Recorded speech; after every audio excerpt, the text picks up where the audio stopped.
नमस्कार दोस्तों। आज सुनिए कहानी 5 करोड़ भी ठुकरा दिए। इस संसार में जब हम आते हैं तभी पैदा होने के साथ ही एक तरह की प्रतिस्पर्धा शुरू हो जाती है। यह दौड़, यह प्रतिस्पर्धा जीवन भर आखिरी सांस तक चलती है। इन सब के बीच ईश्वर ने जो हमें बहुमूल्य जीवन दिया है उसका मोल हम नहीं समझ पाते। राहुल एक 25 वर्ष का युवा है। इतना युवा होकर भी अभी से वो निराश हो गया था।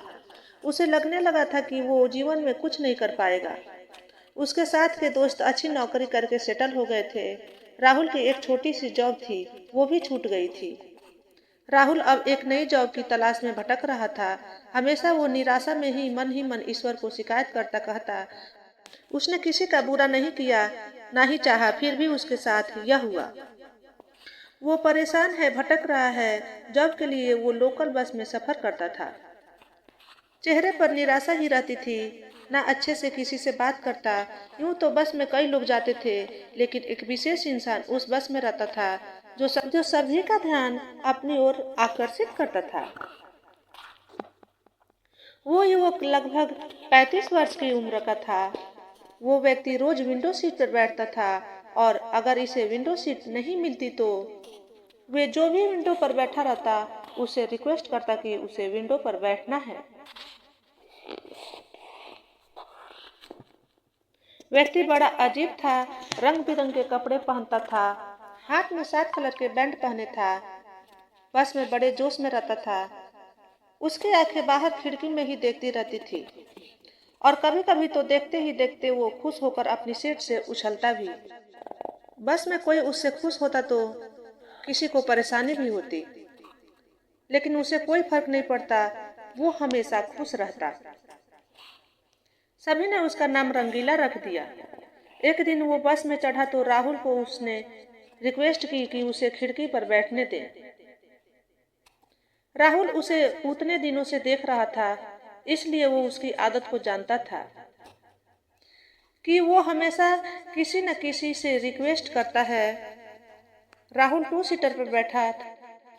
राहुल ने उसे विंडो सीट दे दी और खुद उसके पास वाली सीट पर बैठ गया। राहुल उसकी एनर्जी से प्रभावित होने लगा। उसको हंसता देख निराश रहने वाले राहुल के चेहरे पर भी हंसी आ ही गई। उसकी अजीब हरकतें, जैसे अपने आप में ही कुछ बोलते रहना, यह राहुल को अच्छा लगा। उसके इस तरह के स्वभाव के कारण राहुल का उससे बात करने का मन किया। राहुल ने उसको पूछ लिया, तुम क्या करते हो? वो बोला, अभी मैं कुछ नहीं करता। राहुल को थोड़ा अजीब लगा। राहुल ने बोला, क्या मतलब कुछ नहीं करते? कुछ काम नहीं करते? वो बोला, नहीं, अभी मैं काम नहीं कर रहा हूँ। राहुल बोला, तो फिर शायद तुम अमीर घराने से होगे। वो बोला, अरे नहीं भाई, हमारे पास कोई दौलत नहीं है। जो भी था वो भी सब चला गया। राहुल को उसकी बातों पर भरोसा नहीं हुआ। उसने सोचा कि वो व्यक्ति झूठ बोल रहा है या राहुल को बताना नहीं चाहता, इसलिए राहुल ने उस बात को वहीं खत्म कर दिया और फिर से चुपचाप बैठ गया। राहुल को चुप देखकर वो व्यक्ति बोला, अरे क्या हुआ? तुम तो चुप हो गए। मैं तो तुम्हें अक्सर देखता हूँ, तुम हमेशा निराश रहते हो, हंसते ही नहीं हो। क्या हुआ, कुछ बताओगे? राहुल ने थोड़ा तंज मारते हुए बोला कि भाई, हंसने के लिए भी पैसे चाहिए। हम कोई आपकी तरह थोड़े हैं, हंसने की, खुश होने की कोई वजह तो हो। हमारी किस्मत में यही लिखा है, हमारा साथ तो भगवान भी नहीं देता। वो व्यक्ति बोला, अच्छा ऐसी बात है, तो तुम आज से मेरे पक्के दोस्त। मैं तुम्हें अभी 2 करोड़ रुपए दूंगा।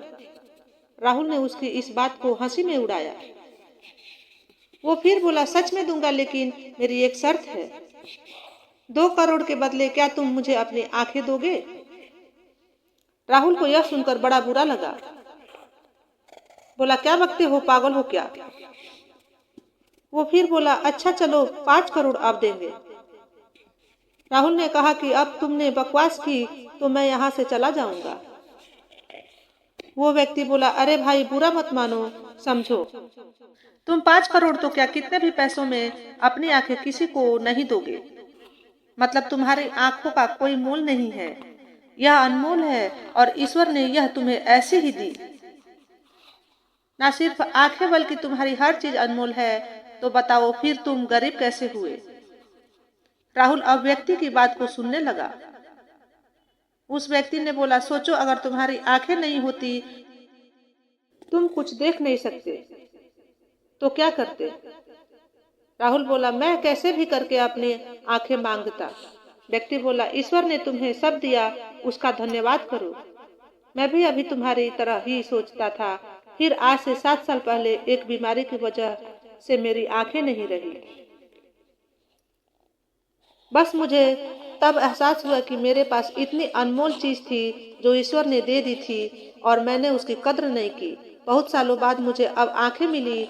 ऑपरेशन से मैं बस यही मांगता था कि मेरी आंखें मुझे मिल जाए। ईश्वर की बनाई इस दुनिया को मैं फिर से देख सकूं, सिर्फ काला नहीं सारे रंग में देख सकूं। मेरे घर वालों ने जो भी किया सिर्फ इसलिए ही किया, और जब मैं देख पा रहा हूँ तो मुझे ऐसा लग रहा है कि मुझे कुछ भी नहीं चाहिए। तुम्हें उसने सब दिया है तो तुम्हें उसकी कद्र नहीं है, जो मिला उसकी कद्र इंसान करता नहीं है।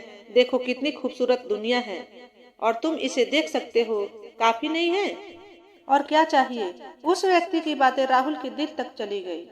उसी क्षण उसकी निराशा खत्म हो गई। एक क्षण ही काफी था उसे जगाने के लिए। वो सिर्फ प्रार्थना में ईश्वर का धन्यवाद देने लगा। जिंदगी जीने का नजरिया बदल गया और बिना सोचे सिर्फ कर्म करने लगा। तो दोस्तों, ये थी आज की कहानी। इसी क्रम में लेकर आएंगे और भी रोचक एवं ज्ञानवर्धक कहानियाँ। कहानी यदि पसंद आए तो लाइक करें, शेयर करें और ज्ञानवर्धक कहानी चैनल को सब्सक्राइब करें। धन्यवाद।